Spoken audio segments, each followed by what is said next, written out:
I don't want to say this to you in a disrespectful way, so I hope it doesn't come across that way.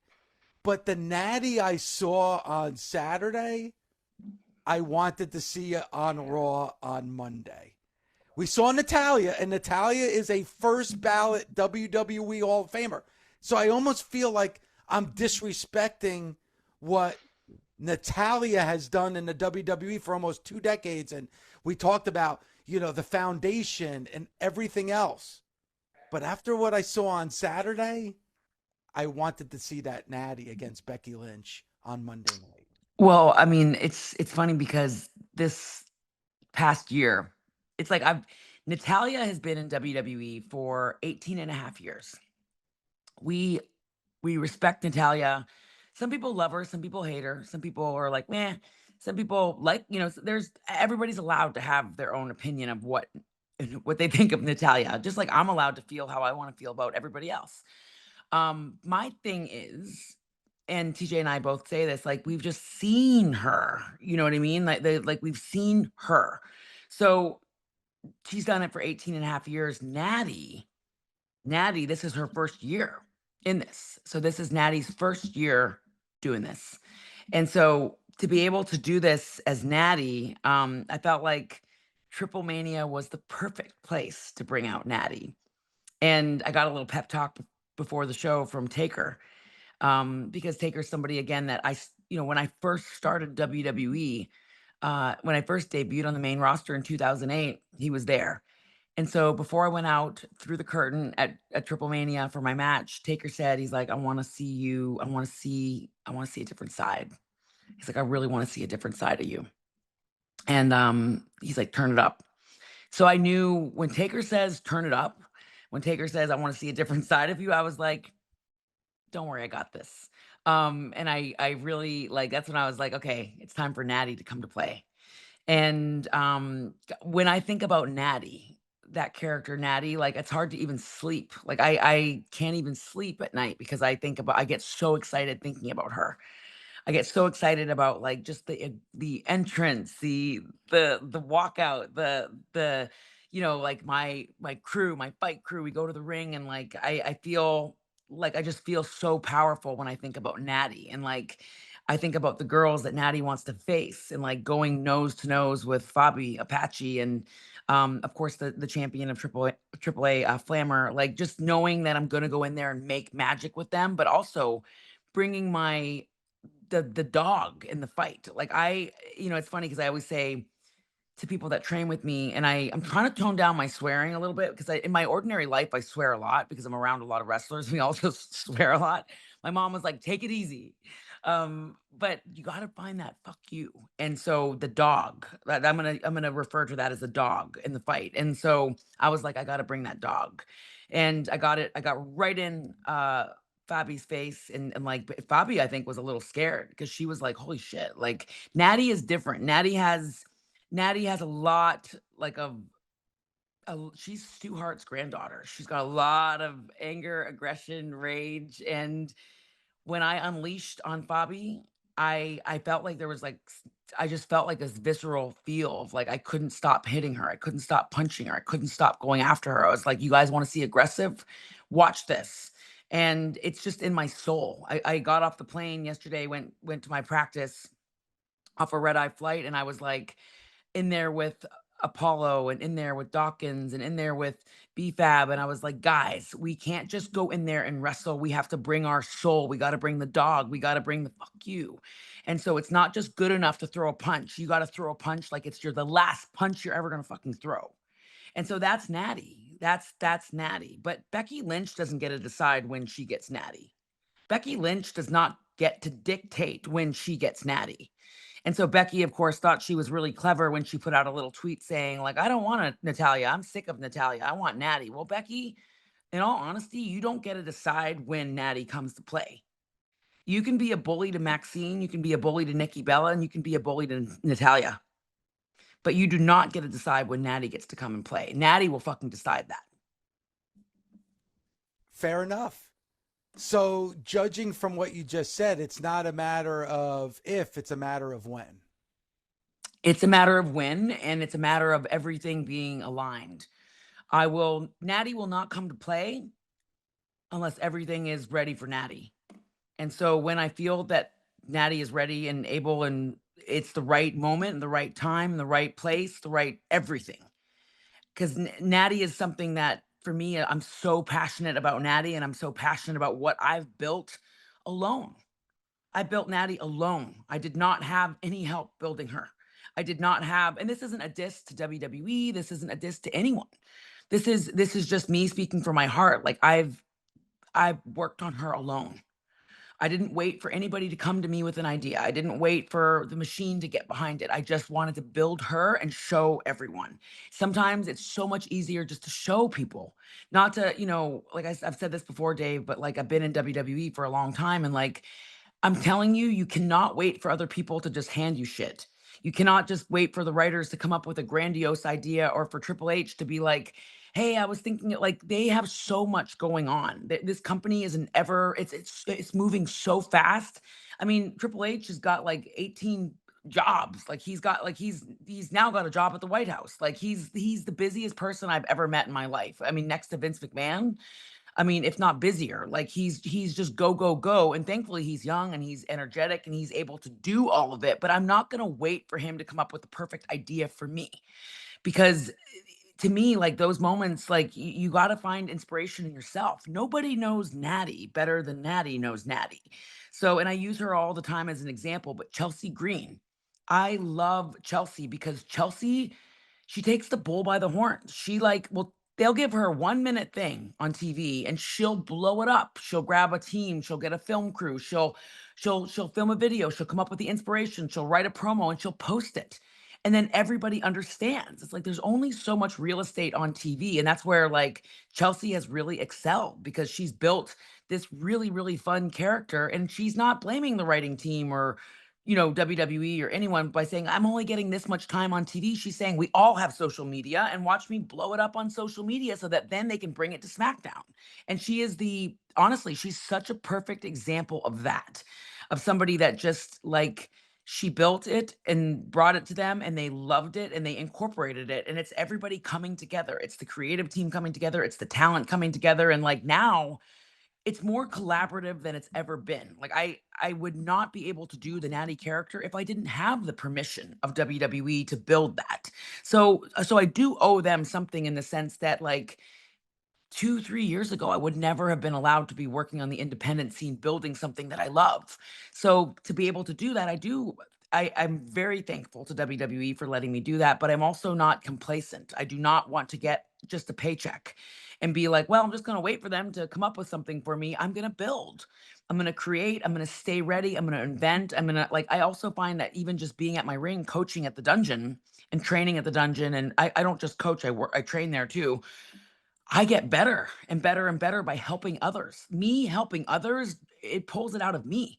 Like I feel like I'm able to see the things that I want to be and do it better.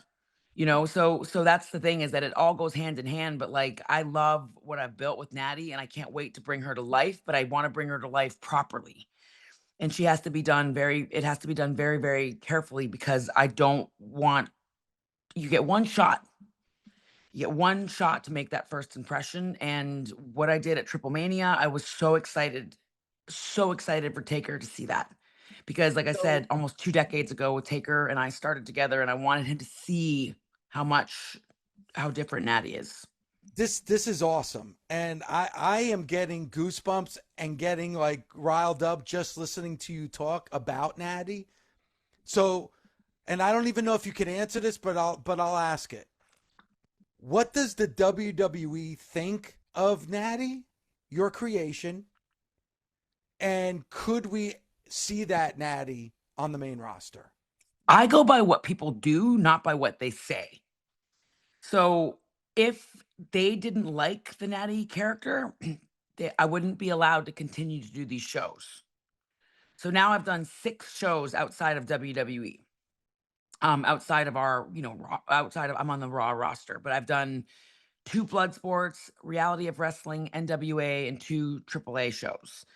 If they didn't like Natty being Natty, I wouldn't be allowed to do it. So I always just go by what they do and not by what they say, because everybody can tell me to my face, "Oh, we love it. It's great. It's fantastic. It's awesome." But the fact that Triple H is letting me still do Natty, and he's very much about people cultivating what makes them like, what is it that you feel? I think he feels like if it's coming from my heart, I'm going to be great at it because it's coming from my heart. And there's always fine tuning that we can do. There's always polishing that we can do to and I love that. Like I got really good feedback from people, upper management, after Triple Mania about little things. And I'm like, Yeah. I love that. I think everybody needs to be nurtured, even at the highest level. And that's really where somebody like Paul Heyman comes in, because Paul Heyman will, he'll watch, I think he watched, Jelly Roll. Jelly Roll was cutting a promo and he was giving Jelly Roll advice. And it's like, we, even at the highest level, and I know Jelly Roll's new to WWE, but he's a big, big star. Everybody needs critique and feedback. The worst thing is when you come back from a match and nobody has anything to say. Like, I want good, bad, everything in between, because that's how we grow. You know what I mean? And I think WWE is like, that's why we keep on growing and evolving, because the company's very open to feedback. It's like, okay, something's not working, we pivot. Some things work great, some things don't work. It's part of life. It's how we grow. But you got to take that feedback and you got to pivot with it. If things are going great, we roll with it. If it's not, let's change it. How can we make this better? And so that's where we're a company that, especially, and I say this before, I said this a couple weeks ago about the pandemic.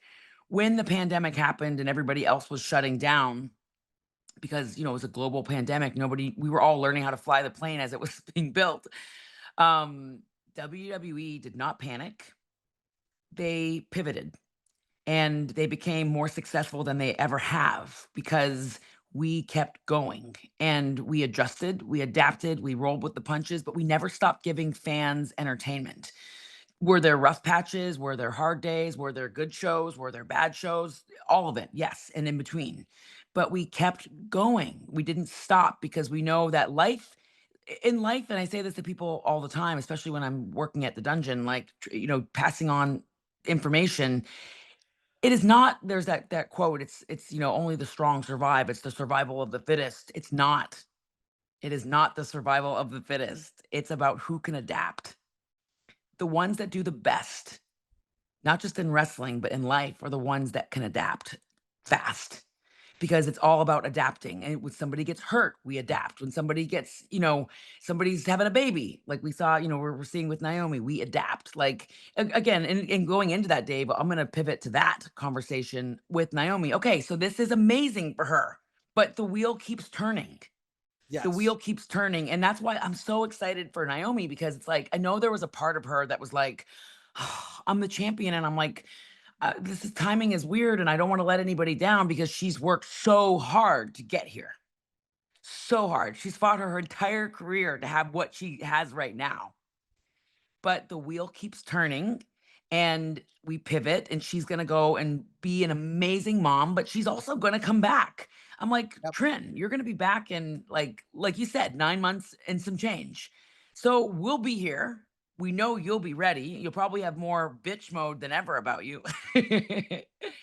But the wheel keeps turning. WWE doesn't stop the women's division because, she's having a baby.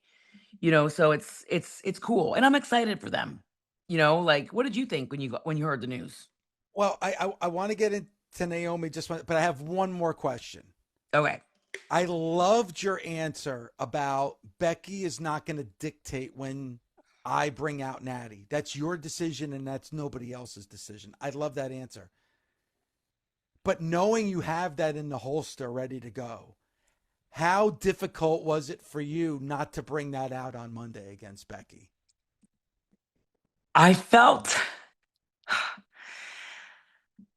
it's just that I just felt like a part of me, I don't know, it's like a butterfly that just is ready to fly, and I didn't feel like the butterfly on Monday. I felt like, I don't know, now that I've just got this away, I've got this fire in my soul as someone else. It's just I love performing. Of course, being on Netflix, being on Raw, it's huge. It's huge. It's huge.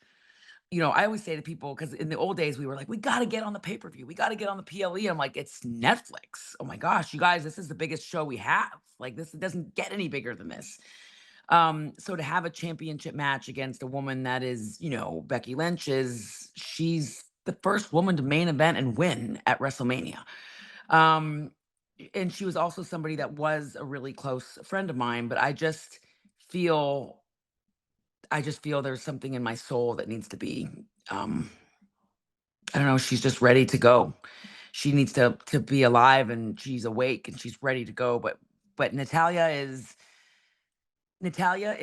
a survivor.